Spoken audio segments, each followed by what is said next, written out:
What's up, party people? It's Keys Dan with RadioWhat.com, DJLittleRock.com, coming to you live and in living color from the Radio What studios. And this is my podcast, What Makes You Famous? It's an extension of the RadioWhat.com internet radio station that I've been running for quite some time. And if you need DJ services, where do I always send you?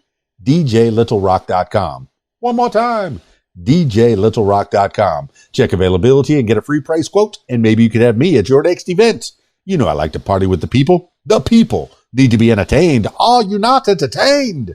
Let me entertain you. Make your next thing a big one. Speaking of entertainment, today on the program, I have Vince Warry. Oh, yeah, he's out there in Vancouver chopping it up. He's playing the music that you want to hear. Oh, and such a good talent. Oh, I'm excited to let you hear all about him, or at least a big portion about him in the next few minutes. It's got its ups and downs. It's gonna make you laugh, make you cry. Oh my goodness. It's a good conversation.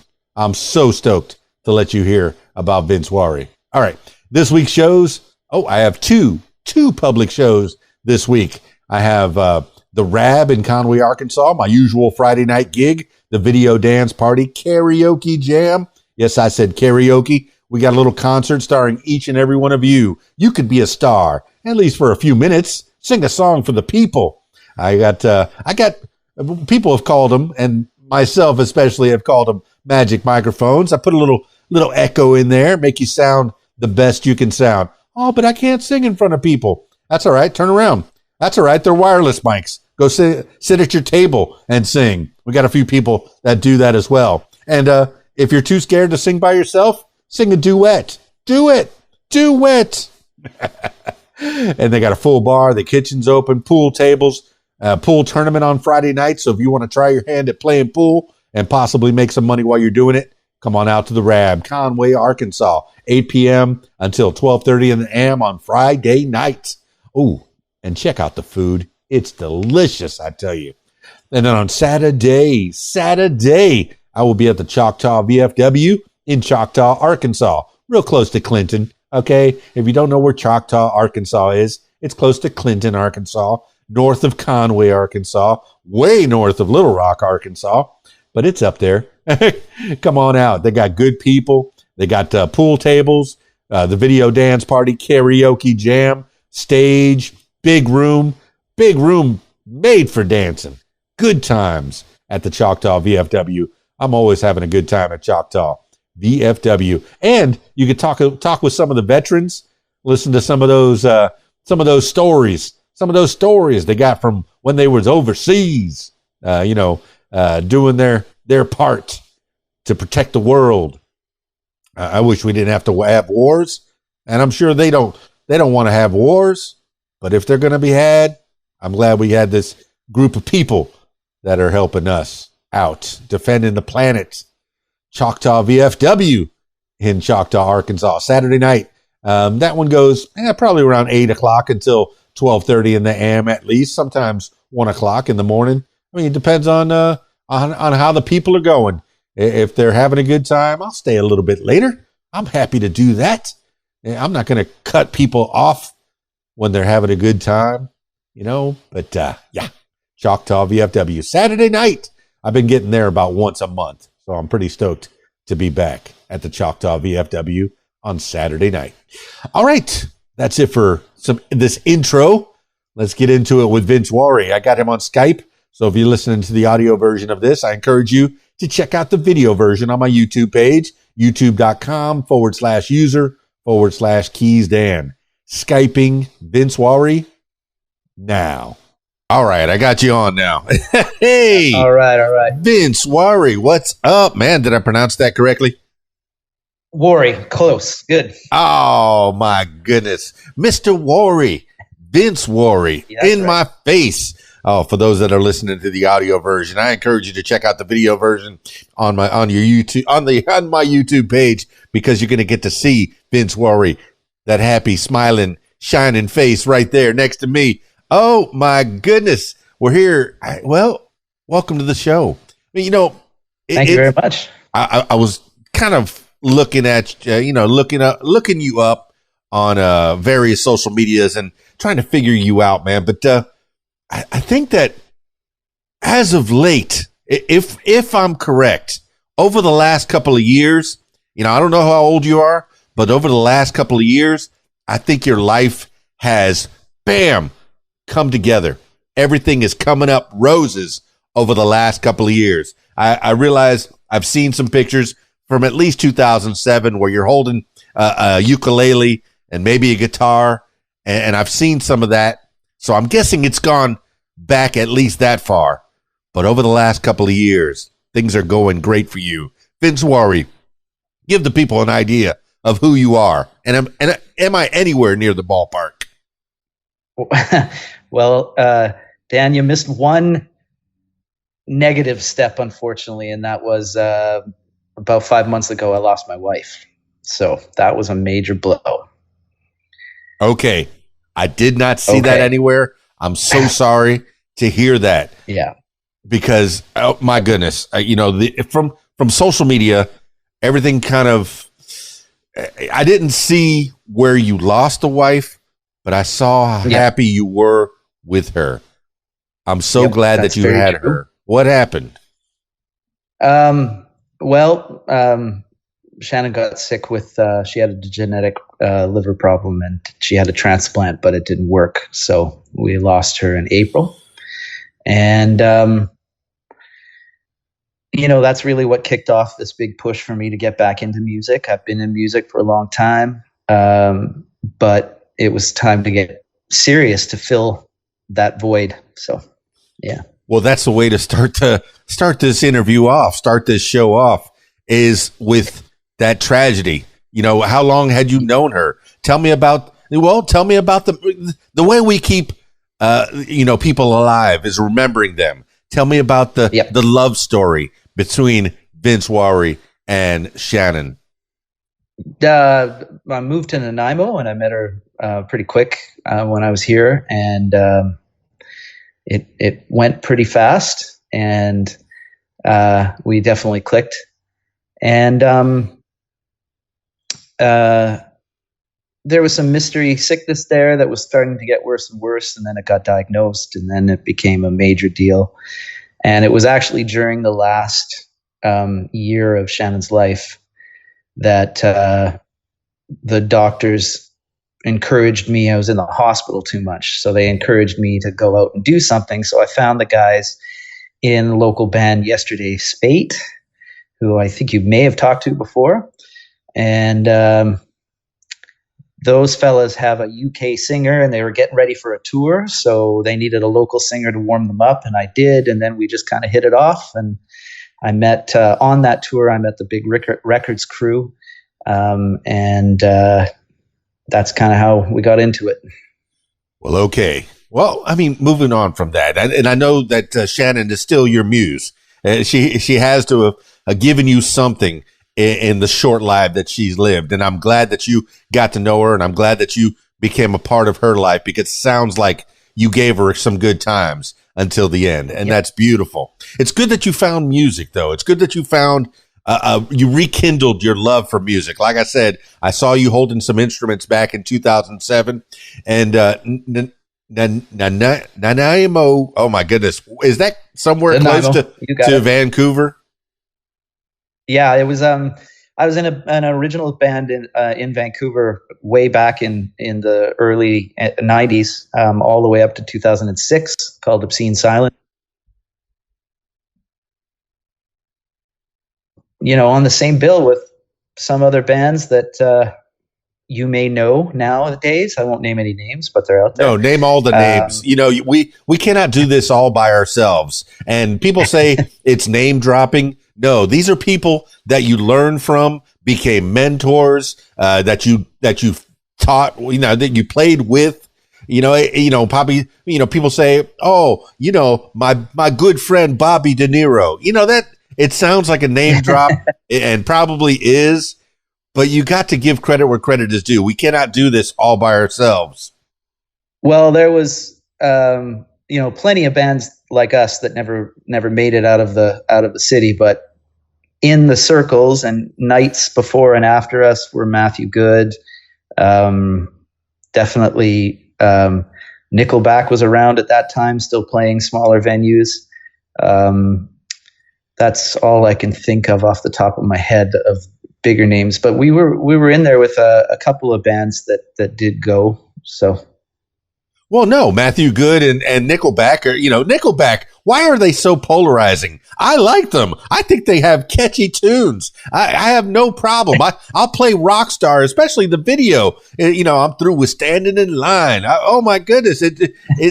Why are they so polarizing? Why do people love them and people hate them? And there's not many people that are right in the middle. I'm going to plead the fifth on this one, Dan. Plead the fifth. Yep. Come on, we all want to be rock stars. I think it's and look at this photograph. No, but tell me what you glean from them playing with them and being on same stage, or tell me about kind of moving on up. Maybe they're on a different level than you are, and you're attempting to get to that next level. And hopefully this has a few more ears that comes onto Vince Warry's radar, but tell me what you learned from them. I think the first time we kind of crossed paths, and I can't quite remember if it was the same night or the same contest, but we were playing at the Pit Pub for the Vancouver Seeds competition for Seafox. And that was Nickelback was there in that contest with us. And I just remember being annoyed by how much weight the image carried versus the music at the time. I don't really recall being knocked out of the park by their music that year. And I can't remember even when that was, 95, 96 maybe. It was before they broke. But it was an image contest more than it was a music contest. And that kind of flustered me. And then to bring it full circle, and this is a closely guarded secret that I am now revealing to you, Dan. I was a dancer in the Olympic closing ceremonies for Michael Bublé. And our set ended, and just where I was on the stage in BC Place, ended right at the foot of Nickelback playing, I can't remember what it was, but there was tons of pyro. And I remember looking up and thinking, yeah, that looks like a lot of fun. It does. It does look like a lot of fun playing in front of thousands, millions of people and getting all that energy. But hey, there's something to be said for backup dancers. One of my first screen names back in the 1900s, back in the 1980s when I was a kid was breakdancer. Yes, I used to get on the cardboard. I wasn't the best breakdancer, but I knew how to pop and lock. I could do some moves. I mean, tell me about you and the dancing. Has that been a part of your life, or is that just a fluke? You happen to be there. It was a fluke. It was a show up, and you aren't going to have to dance. And they told us that about 8 times until they finally told us you're going to have to dance. So, yeah. Well, a lot of this business we call show is luck, okay? You may play as good as Nickelback. You may play as good as Matthew Good. And I know I'm being bold. I said it, okay? Any comments, questions, please direct them to me because I was the one that made those bold statements. I haven't had much in the way of how you sound, but I did listen to your little snippet that's on your YouTube page of the song that's coming up, Too Little Too Late. And we'll talk about that in a couple of minutes. But a lot of this is luck, right place, right time. I'm about to talk to a gentleman who does a Hank Snow, a Hank Snow tribute show. And Hank Snow, back in the late 40s, early 50s, had his own little country twang thing. And he saw and heard a young man named Elvis Presley and brought him up on stage as his opening act and helped to launch that career. If Hank Snow hadn't, and introduced him to Colonel Tom Parker. Those things, when those atoms and electrons and different energies. If they hadn't have crossed the paths like they did, we would not have had the Elvis Presley. You know, he might have been the mechanic, Elvis, the car mechanic, you know, which is probably where the truck driver, which is probably where he would have gone. But we have people that cross our paths and help us to achieve the dreams and become who we are. So you playing with those people in competitions that was like a tent pole or a crossroad where you could have gone one way or another way. Is there a backup plan? What could you have been? I am the backup plan, Dan. I've been a teacher for the last 25 years. So, yeah, that's why when you said Mr. Warry, I looked around like, what was it? But no, the people that you speak of are the guys that were in my band in Vancouver and are in my band here. You know, I'm just so fortunate to have some just absolutely amazing musicians, the guys in Yesterday's Fate, my friends in Obscene Silence, that we did Zeppelin tributes here. Yesterday's Fate is doing a Doors tribute that they put me as Jim Morrison on. So, oh yeah. Oh, do you have to wear the wig or what? I've got the wig. They would not let me go without the wig. So Mr. Mojo Risin himself. That's right. That's the band name. So yeah, we're doing that, and we're doing 80s music together because they're phenomenal musicians and they're phenomenal friends. They stood by me, you know, that last year with Shan, and it became a brotherhood really fast. And you know, even Damien, the singer, in the UK, I've had the opportunity to sing on some of Yesterday's Fate stuff with Damien. He's an amazing vocalist, and it's an honor to back up that, which is a new role for me. So yeah, it's all good. It's all fun, and I'm just riding the waves. Well, no, that says a lot about you, Mr. Warry. Exactly. Are my students here? No, that says a lot about you, that you work well with others. You're not only the front man, but you could also, you know, be in the back. You could play guitar. You could dance for the people. You have this willingness, this ability to, you know, fill the need as it requires. Now, I do want to talk about teachers. I love teachers. You do something wrong, they make you do it over again. Wrong, do it again. Wrong, do it again. No, I like that. If you don't eat your meat, how can you have any pudding? And I know that you know the reference because you're a man of the 70s and the 80s, and you like all that stuff. But tell me about teaching. Was that the first thing that you were doing after you got out of school? What my life was defined by my stepdad passing away when I was 18, actually, and that really kicked my the bucket list, without knowing it was a bucket list, into gear. So while I knew that I was going to be a teacher realistically, I went after life like at 18, 19, scuba diving. My really close friend Greg, who's the bassist, keyboardist, amazing musician in the Obscene Silence band in Vancouver, longtime dive buddy of mine as well. You know, all those people, they just stuck together. And you are also talking about my ability to play well with others. No doubt about it. My time in Obscene Silence taught me what to do wrong, you know, in getting along with the guys and making something last for a long time. And fortunately, as we get older and more real events in our lives shape us, that stuff seems like small potatoes. But yeah, just being a teacher was always anything that I was really passionate about. I ended up teaching. It's just never music because I can't read it. So wowie. Okay, you're another one of those people. I've had so many musicians sitting here right where you're at and just letting me know they've never read a lick of music. Now, when you say that you were with Obscene Silence and you were learning the wrong things to do, I don't think it was the wrong thing to do. I think it was your first attempt at success. That's how NASA puts it whenever they have mishaps, if their rocket ships don't work properly the way they're supposed to. That was our first attempt at success. So you've had many attempts at success and on this path, on this journey that you're heading on. So when you're teaching, what grades are you teaching? How old are the children?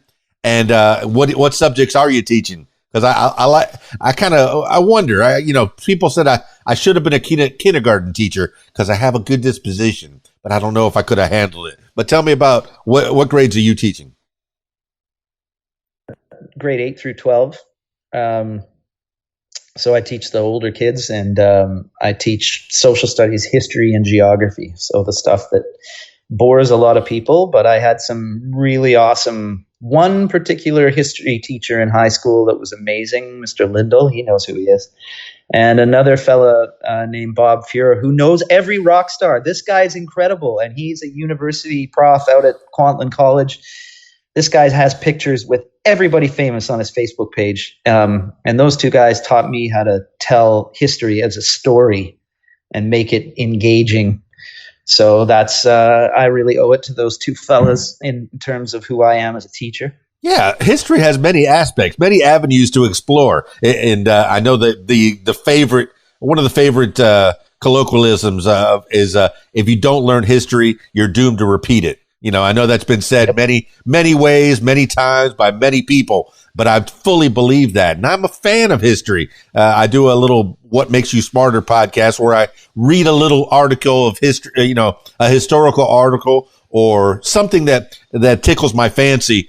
And, I read one article and I become an expert because that's how the internet works now, right?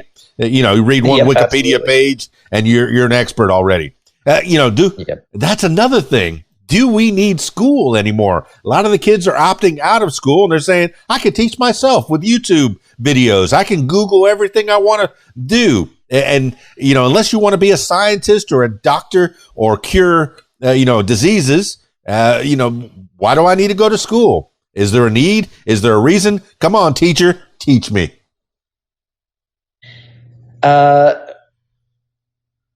So you called me Mr. Warry, and I responded because I am a teacher and I have a degree not only in teaching but in history and geography. I could be Vince and just go online and talk about, I'm looking at trees right now, so I'm going to say trees. I could make a video about trees called Leave Me Alone. That was a dad joke for the day. And I could teach you all about trees. Do I know anything about trees? No, I don't. So no, sorry. I have to disagree on that. I mean, there's definitely things you can learn faster. I was just reading just a few minutes ago that, is it Mike McCready from Pearl Jam? The guitarist from Pearl Jam? He finally learned the solo from Eruption. And he says he only was able to learn it because of YouTube. Well, okay, so yes, learning Eddie Van Halen's famous guitar licks on Eruption, and that's a feat in itself. I've seen many kids coming down my my Facebook and my Instagram feed playing various aspects of the late great Eddie Van Halen, but I could see. Okay, I didn't read that news article, so I'm going to take your word for it until I can look it up on my own and see what's what. But hey, learning other people's licks, you can make a pretty good living in a party band. And what kind of band was Obscene Silence? Was that a cover band, or was it original songs, or was it a mixture of both? It was primarily original music. Yep. Who's writing that stuff? It was a group effort. There's tracks from Obscene Silence. Too Little Too Late was one of the last tracks that I wrote that song and brought it to the guys and they flushed it out. And that's kind of how we worked. But it was one of my compositions. So I went back to that. We had an amazing guitar. Everybody was really good at bringing stuff to the table. So it was a pretty good group effort. Well, primarily, are you the guitarist? Are you the lead? Any kind of a singer?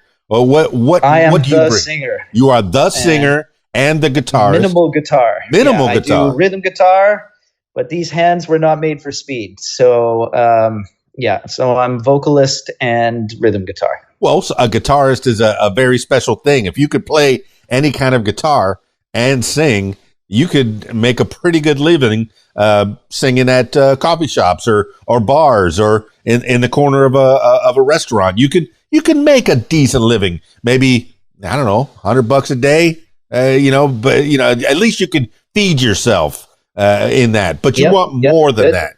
A busking can get you through, but you want more than that. Now, Obscene Silence, is that the band now? Is that where you're named? Is that the band name, or is there something going further than that? Right now is a small crew of guys have come together to form the Crossfire, and when I'm promoting the Vince Warry songs, it's going to be Vince Warry and the Crossfire. So sometimes it'll be the Crossfire band, and we're going to do more blues covers. And then when it's going to be playing more of my originals with the blues covers, it'll be Vince Warry and the Crossfire moving forward. So. Okay, so that is the latest project, Vince Warry and the Crossfire. Now, I know we mentioned Van Halen, Eddie Van Halen. Your logo is so reminiscent of Van Halen. I remember back in the 80s, that's back in the 1900s for you kids, drawing on my books, on my papers, the Van Halen symbol, amongst other symbols, but the Van Halen one was probably the one that was so easy to draw, so cool to have it on your books. I saw on the big record site that you're influenced by Led Zeppelin, The Cult, AC/DC, amongst others. You didn't mention Van Halen, but hey, I'm sure they're in there somewhere. Well, I'm going to play a bit of a auto nerd on you now. One of my other loves is cars, and I know that Van Halen himself was a Lamborghini guy.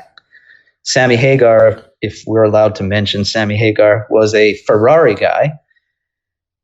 I have been born and raised an Austin Healey guy, and the wings that I use on my logo are reminiscent of a British sports car called the Austin Healey. Yes, not the Aston Martin, not James Bond's car, the Austin Healey. No. Tell me a little more about the Austin Healey. I'm familiar with the James Bond Aston Martin, but tell me about Austin. Yeah, that's Healey. An Aston Martin, Austin Healey. Right. Austin Healey was kind of a middle of the road British sports car. It wasn't an MG, that was the bottom line, and then you got to the Jaguar and the Aston Martin, which was the high end. And the Healey slotted right in there in the middle, and I grew up with them. My dad has two, and I grew up in the passenger seat of that car, and I always loved those wings. And then one day, Greg shows up, my Obscene Silence / co-writer on some of the new stuff I'm working on, with a bass amp, an Ashdown or Ashton-based amp, and they've got those wings on it. And I was like, God, I love those wings. So when it was my turn, I was like, yeah, we're going to throw those on there. We're going to incorporate those wings, and the wings are very symbolic. I see a lot of gals will have pictures made in front of these brick buildings that have wings up there. I know there's places in Tennessee where they have wings, and the gals like to take pictures in front of the wings. What do the wings mean to you besides being part of the car? Is it a symbolic, you're taking flight? Is there a Peter Pan aspect to it? Tell me about your wings. What do wings mean to you? Well, I was one of my, there's a very little known album by The Cult. It was their return to form album. It's phenomenal. It's called Beyond Good and Evil. And that album has a song called Rise on it. And I love that song, and I've always loved that song. And it's kind of been a theme song for me when I'm down, like pump up that song, Rise. And there's a line about wings upon your back. And I just kind of thought that this is my time to rise, from the last little while. So it's time to put the wings on and go for it. Yeah. Well, when you said Beyond Good and Evil, I tried very recently to read Nietzsche, and it's just so hard. It's like, it's kind of like reading Leviticus in the Bible. It's just, and this has happened. It's like a list of things to do. Have you ever read any philosophy? I guess you have. I have, and I think I read it when I wasn't ready for it, and now I'm ready to read more of it. So I think could become a muse because a lot of times, yes, was it whatever doesn't kill you makes you stronger? Probably one of the most famous quotes from Friedrich Nietzsche. But and that one's in my back pocket all the time. It's like, all right, just keep going. The pain will subside. Your body's supposed to not have pain, and I know we're thinking. I'm kind of channeling Shannon right now. I'm thinking about her and her pain and how it subsided, and now it's flowing through you, and you're able to take the pain that came from that and turn it into something beautiful. She was the seed that planted the tree, and you're going to help to make it grow. I mean, tell me what did come out of that relationship? Did you write a song about that? Second single, which we haven't really discussed exactly when it'll be coming out. I'm just thinking today it'd be nice to come out in February.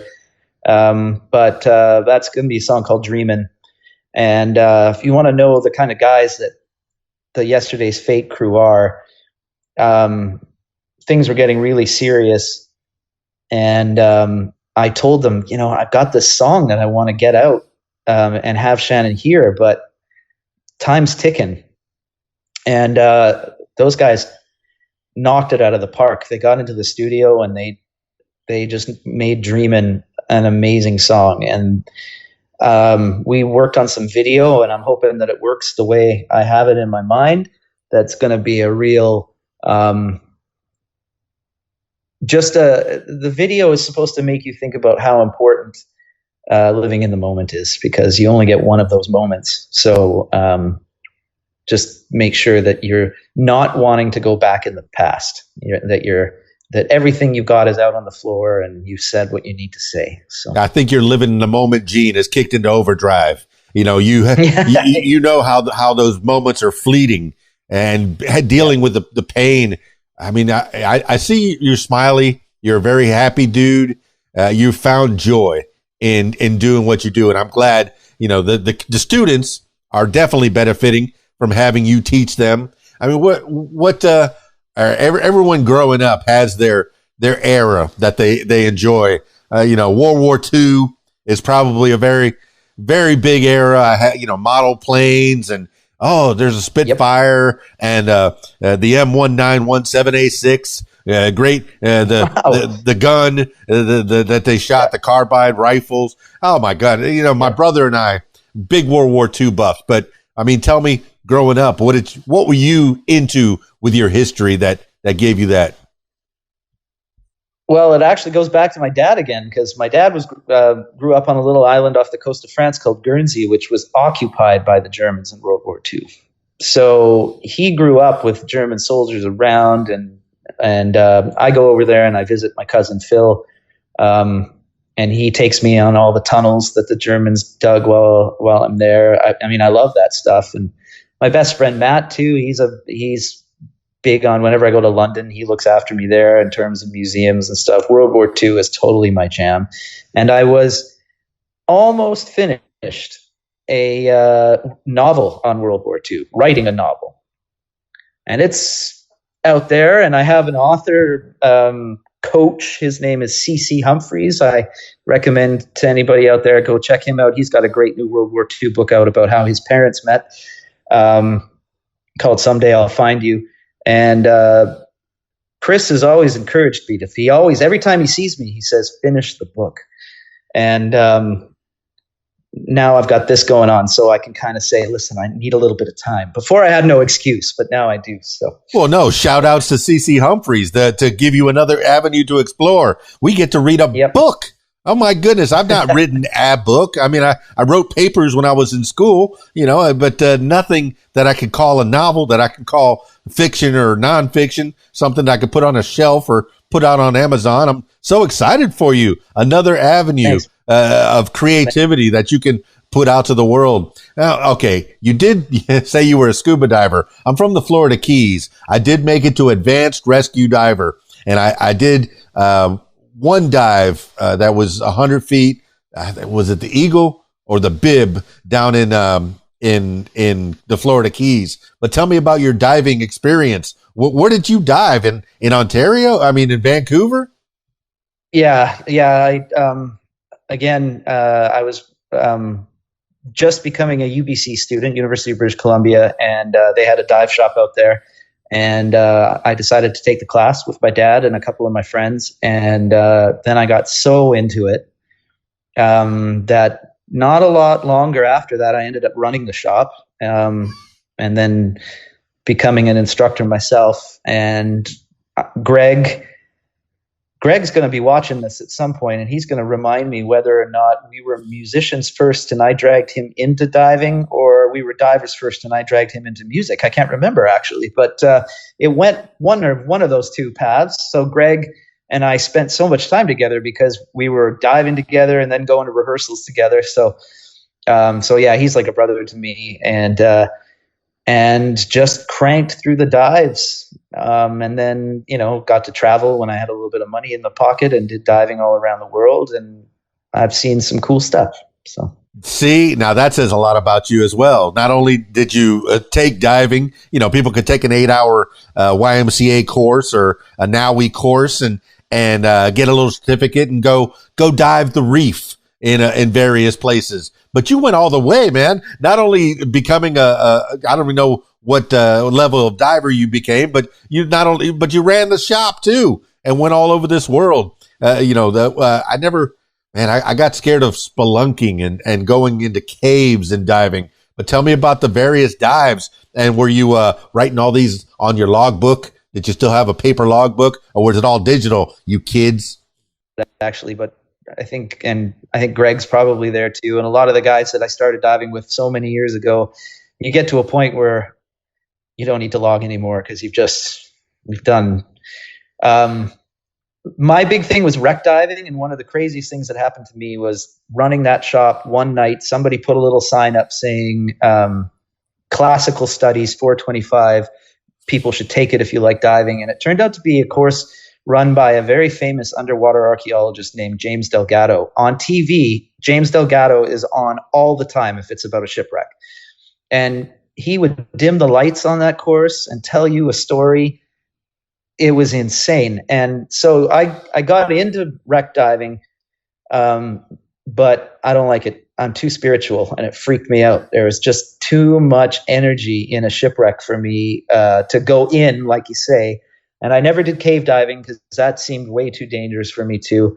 But I did the training for it. I just never really did too much of it. So yeah, I've only done a couple of wrecks, one of the more shallow wrecks, but yes, I understand. I don't know how much I believe in energy and spirituality and all that, but I do know that when there's a crowd in front of me that's digging the groove that I'm playing, I'm feeling it. I'm getting it from them. Yep. And I think that the people that died tragically in ships going down, that's going to be in there as well, Absolutely. It's like a prison for that energy almost. Maybe because it's underwater, I don't know, but it always was in my head when I was in those corridors and in those tiny. And when you're swimming with a big tank on your back, you're not moving through a ship like you're supposed to move through a ship. So it's you can kick up silt, you can cloud yourself out.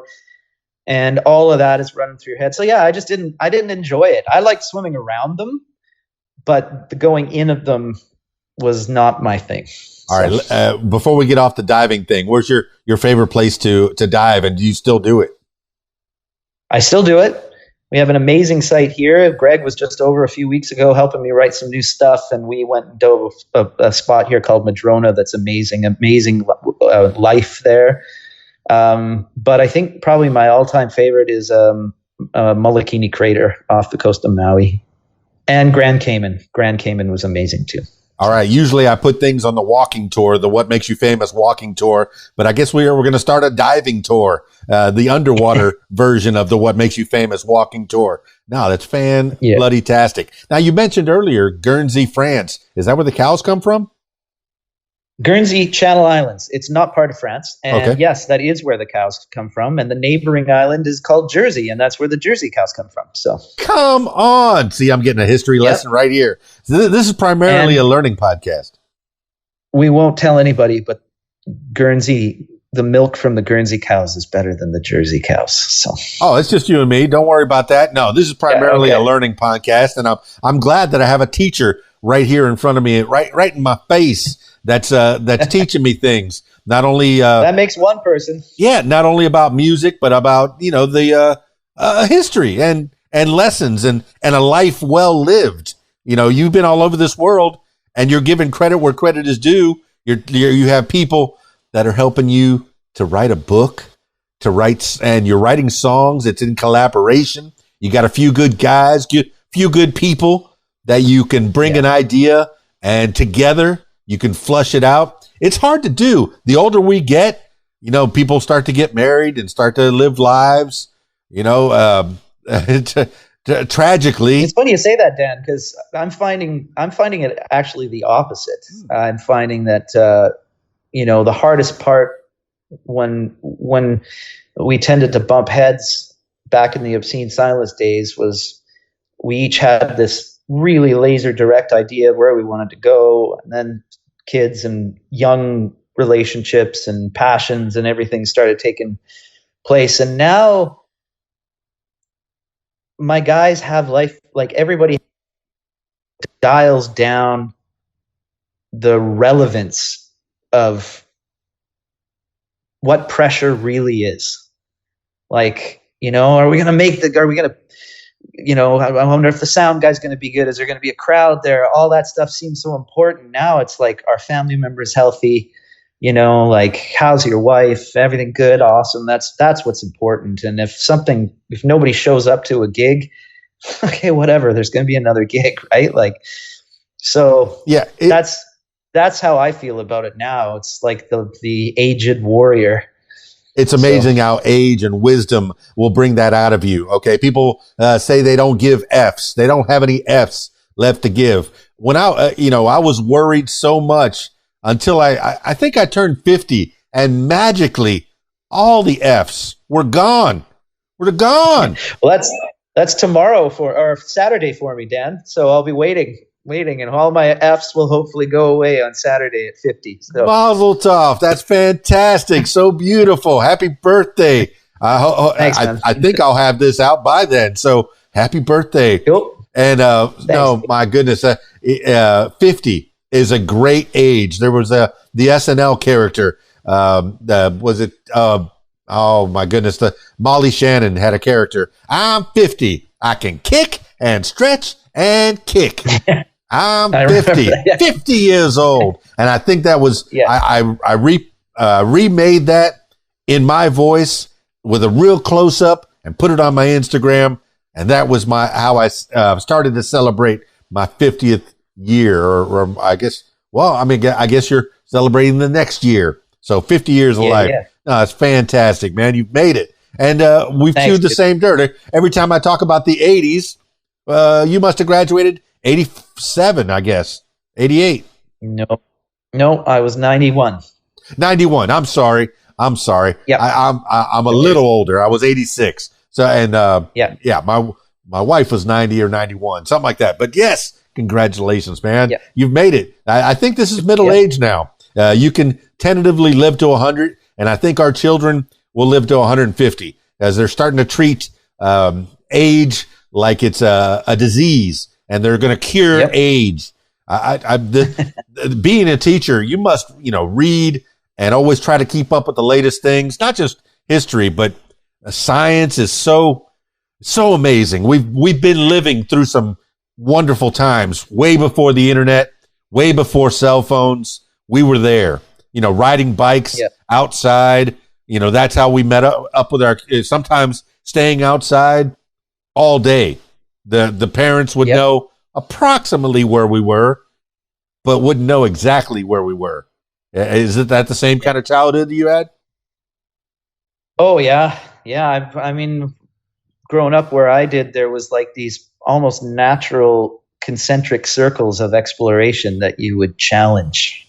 And I can remember passing each road and going into this next neighborhood that would open up on the BMX bike and being like, wow, it's crazy. So that is an amazing yeah, we were thing. far away at times too, I mean, far away. what the car did back in the turn of last century, what the car did, the bicycle does to a child, a boy child especially. But I know girls, they get their bikes and they go, around the block. But I think a boy child, traditionally on a bike, on a BMX bike, or for my case, I had my first one was had a banana seat on it. So definitely it was a free spirit with a banana seat. I don't think it was nowhere near the Huffy, but it definitely got me out of my block, going to meet other people on different blocks. It was like I was an ambassador from my block to a different block. And you could tell where all the children were.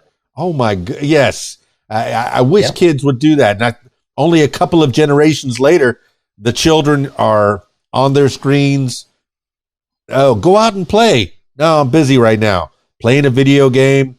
I'm getting older. I'm starting to sound like an old man. These kids today. No, but I mean, what are your experiences? Do you have any kids by any chance? Oh, hold on. Go ahead, say it. Twin 15-year-olds just about to turn 16. Wow. So yeah, that's a bit of a handful, and I've got some stepkids too. And they're just out of the house, so they're doing well. So yeah, and it's definitely a different childhood these days than it was back then. That's for sure. I mean, but raising kids. You've done it. You're pretty much almost done. You got the 15-year-olds that are ready to break free in the next 3 years. You start to chew your nails on those. But the other ones are out of the house. Are they making it? What are they doing? What are they up to? Well, Shannon's kids were fortunate that she left something for them, so they got themselves a place, which was a huge advantage. I don't know if you know. I don't even know where you are, Dan, but up here in Vancouver and surrounds, it's a very expensive place to live. So for them to get started is huge, and I know she would be super proud of them. I am, and it's a taste test of what it's like to have people you care about leave the nest, because they were and are my connection to her. So to have Connor left, her son, last, and to have him leave, it was kind of like, I could only imagine when it's my kids, because having a stepson leave was even emotional for me. So when it's Marin and Matthew, that's going to be big. Like you say, today's world versus ours. Marin is an explorer. She likes to walk where she wants to go. She's got a boyfriend down the street. She'll walk with her friends around. One thing I haven't talked to you about, Dan, is I'm also one of those things that I did, same kind of path as scuba, is martial arts. So I got a lot of time in martial arts, almost 25 years. And so Marin knows how to look after herself. We'll just leave it at that. So, all right. Yeah. Well, my first martial art stint was, I guess I was not even 10 years old, was Goju USA, Goju Karate.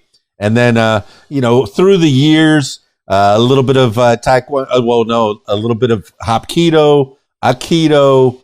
Oh my goodness. What were the other ones? Judo, Jiu-Jitsu.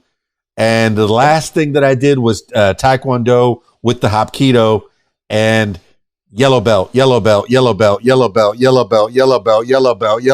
got a closet full of yellow belts, figuratively speaking, because I didn't go that far in them. So I know just enough martial arts to be a danger to myself. Tell me, what discipline did you take? We had a very dynamic instructor in the town that I was in before I moved to Nanaimo, and he taught, it was like a military form of Taekwondo, and it had jiu-jitsu and a lot of weapons and kickboxing, all sort of wrapped up in one thing, and it was great. And then for the last 8 years or so, he brought what was a new martial art at the time, because this is quite a long time ago. Not a lot of people have heard of it back then, but it was called Krav Maga. And so I ended up doing several years of Krav Maga as well. So yeah, that's the one that the Israelis have to learn, right? That's every Israeli has to take a couple of years of military service, and part of that military service is learning Krav Maga. So the Israelis that unfortunately are in a war right now, they're no joke, man. They're tough people, and they're sweet people at the same time. Yeah, that's a situation, and I think their military slogan is "Never Again," referring, of course, to the Holocaust. So that's a pretty serious thing to drop, and they are serious when it comes to protecting themselves, and that martial art is a very serious martial art. So, well, like I said, I took Taekwondo, and I remember that Taekwondo makes your feet like your hands. Your legs are like your hands. You can kick as well as you can punch if you do right. And I remember my instructor pushing down on my butt as I was trying to do splits, and I was able to almost get the Van Damme split, maybe 6 inches. Trying to get that flexibility up, and the Hapkido, teaching people how to use their, flip their energy, grabbing a wrist and turning it a different way. I know we learn martial arts so we don't have to fight. That's something I learned from Mr. Miyagi. I am Daniel. So yes, that movie affected me quite a bit. You asked me where I was from. I'm from the Miami and the Florida Keys, but now I'm in Arkansas. Miami, Florida Keys, very expensive. $1 million house that here in Arkansas you can get probably for $100,000. Same house, same building, same thing in a different location. So yeah, but your martial arts, I'm glad you taught your children that. It's a good way to train your children. Some people, use the Bible. Some people take them to soccer.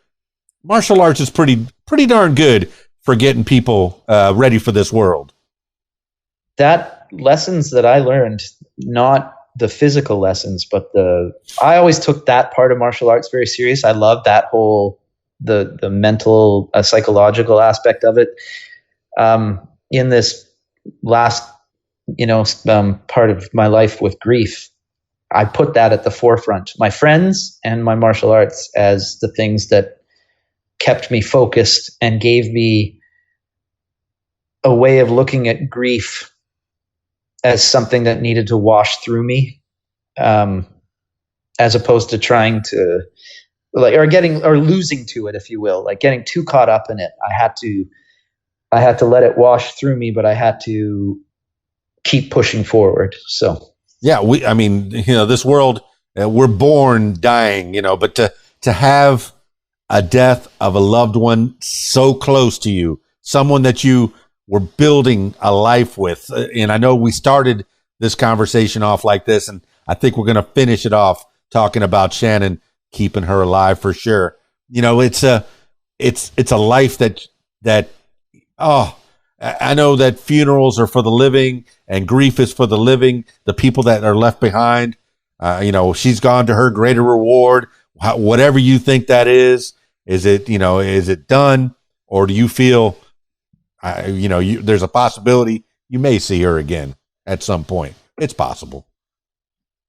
I can, Dan, just put a shout out to Yesterday's Fate on while we're talking about this, because they also wrote a song that they dedicated to her, and it's called Time Flies. So if you are out there on the YouTube, and you can check out Yesterday's Fate, if you're checking out Vince Warry, because my stuff drops next week, check out the song Time Flies. There's 2 videos for it. There's a lyric video that has photos from our time together, and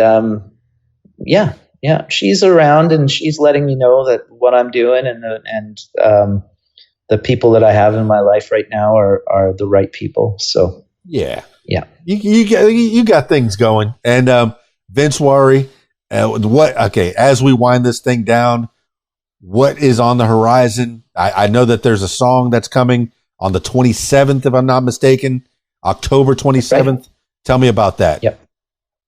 Well, that's Too Little Too Late. So that's just a good old fashioned rock song. It's a breakup song, but no particular one. It was just like an amalgamation of feelings you get when you break up with somebody, unfortunately. And so yeah, it's a rocker. I wanted to lead with a rocker, and then we've got Dreamin' coming out, which is it's a bit more got a Santana vibe, if I do say so myself. And then now I'm trying to pick the what comes next after that right now. So see, I like Santana. Whenever I would go to my local guitar shop, I'd pick up a PRS and try to pluck on it. I'm not a great guitar player by any means. I know like three chords, maybe 2 or 3 chords. Wait, I know 2 chords and maybe a third one not so well. But a PRS is pretty cool. I like an Ibanez. But what's your weapon of choice? Mine? Oh, I'm a lucky guy. I got a Gibson Les Paul double cutaway. That was the guitar that I saw on the wall of a music shop when I was 16. And it turns out a buddy of mine, James, who now runs the bigger music shop in North Van, he bought that exact guitar for his brother. And I ended up buying it from him. So the guitar that I saw in the shop when I was 16, I have now. And my second favorite guitar, not my second favorite, my second guitar, was made for me by a guy by the name of Jag Tana of a band called I Mother Earth, which is a well-known Canadian band. Good rockers from the 90s and 2000s who are still active. And I found Jag online, and he was making. He's a very scientific guitarist. He's influenced, if I had to guess, by Alex Lifeson from Rush and Van Halen, more technical side. And Jag made me this guitar. I've never played Strats before. It's a Strat clone, but it's made for me, and it is magic. So yeah. Oh, there's the 2 fantastic axes. I could tell you're a serious musician carrying that kind of hardware. Not only the Gibson Les Paul, that is kismet. You saw it a long time ago, and it made its journey around, and now it's in your happy little hands. And exactly. You have a guitar custom built for Vince Warry. Ouch. Yep. That is a true musician. And I'm sure you're going to be buying guitars. That's like the downfall of someone who has a significant other that you buy too many guitars. You buy too much of this equipment. You're spending too much on this. But this is your life. I'm doing well. I'm keeping it under control. My guys here and in Vancouver, they've got a lot of guitars. But okay, I can give this habit up anytime. I don't have to be in that music store. Yes, I do. Yeah. Yes, I do. I will be in a music store this weekend for sure. Sometime this week, looking at some kind of musical equipment. And I know I'm a measly DJ, and I'm glad that you're making music videos because I'm a video DJ, and I get to play the music videos, put them up on the wall. So this weekend or next weekend, there will be a Vince Warry music video up on the wall. Hopefully, you'll make a lyric video to start with, and maybe a few more music videos as time progresses. Where can people find you online? Find all your stuff. Say that again. VinceWarry.com. Vince Warry the music on Facebook. Vince Warry official on Insta. And YouTube is also Vince Warry official, and that's where I'll have the video for Too Little coming out. And I've got an amazing video team, a company called Imagination FX. They do amazing work, so they're doing my video for Too Little and for Dreamin'. And we've got some lyric videos for some what I like to call B-sides, which is old school talk that I'm going to drop in between major releases. So there's a lot of stuff coming. Yeah, I didn't know people still put albums out. I'm getting schooled almost every time I do a podcast with a musician. I thought it was all singles. Do people actually package up 10 or 12 tracks, put some liner notes on them, even if it's all digital?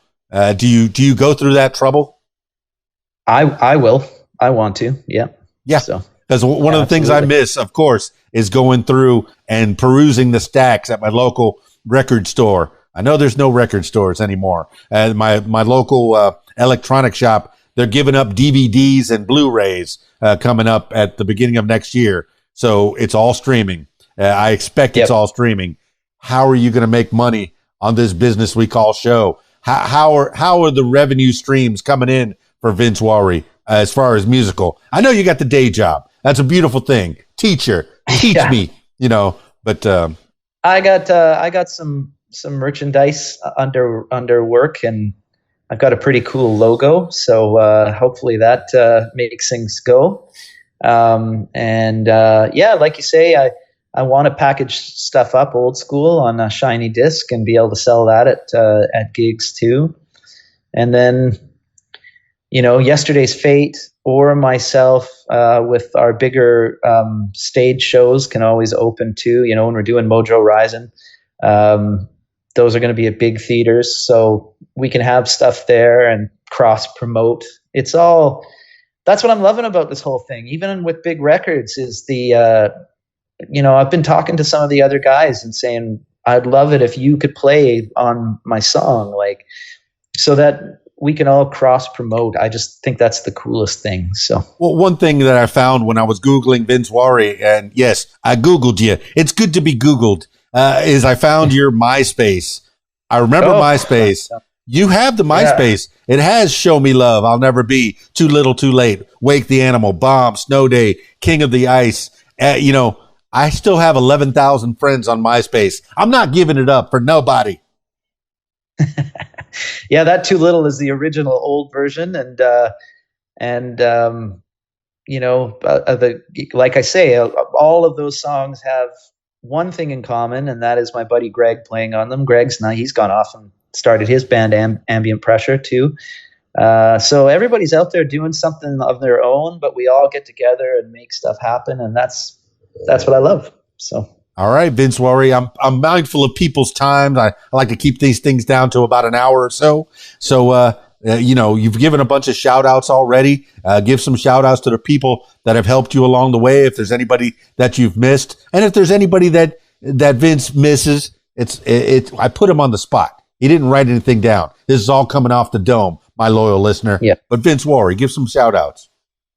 I got a shout out to my mom. That guitar I told you about that I had custom made, that's called the Little L, because my mom, she's a classically trained concert pianist, but she didn't pressure me to learn anything. She just let me find my way. And so that's great. The guys are amazing. They're my best friends, they really are. And they're family. And the family that I've got now at Big Records, and my friends that are out there too, close friends, friends that I see every day, friends that I left in Vancouver, but I'm really lucky because my close friends are the kind of people who, when I show up, it's just like I was with them yesterday. So those are the people that they caught me and they helped me. And I just am so grateful for those people. So I bet your mama knows how to read music. She doesn't say, Vinny, little Vince, how come you don't read music? You need to learn how to read music. Let me teach you. My mom was she was like the neighborhood piano teacher where I grew up. In fact, everybody who knows my mom was like, yeah, she taught me. But there was for me, reading music was too much like math, and I can't do either of them. So it used to drive her nuts. That's fantastic. All right, my man. I don't want this to be the last time that we talk. As time progresses, if you have anything else to promote, you come on back and we'll chit chat some more. And hopefully we get a few more ears on Vince Warry and the Vince Warry projects. All right. I always finish these things off with last words for the people. This could be words to live by, something you heard a long time ago, maybe a mantra that you wake up with every morning, or whatever pops into your head at this moment in time. Vince Warry, give the last words for the people. Life is short and it's precious, so make sure you speak from the heart. Make sure you tell people how you feel, and just do it with love, and find the good and find the appreciation in everybody, because we're all trying to do our best on this rock. And if everybody just spreads the love, it makes everything so much easier. Well, there you have it, party people. Vince Warry. Oh, my goodness. The man's got his hands in a lot of different pots, a lot of projects. Teacher, martial artist, rock god and soon to be published author. I'm looking forward to that book. Come on, CC, encourage him. I don't even know if CC's watching, but I hope CC's watching. All right. Thank you so much, man. Vince Warry, for being on the What Makes You Famous podcast. I appreciate you. I look forward to hearing and seeing more. I'll be following you around in your various social medias. That's it for this edition of What Makes You Famous. Now, if you, yes, you, my loyal listener, if you'd like to tell your story, I encourage you to give me a call, 501-470-6386, or email keysdan@aol.com. That's it for me. It's keysdan, radiowhat.com, djlittlerock.com. Peace. I'm out of here.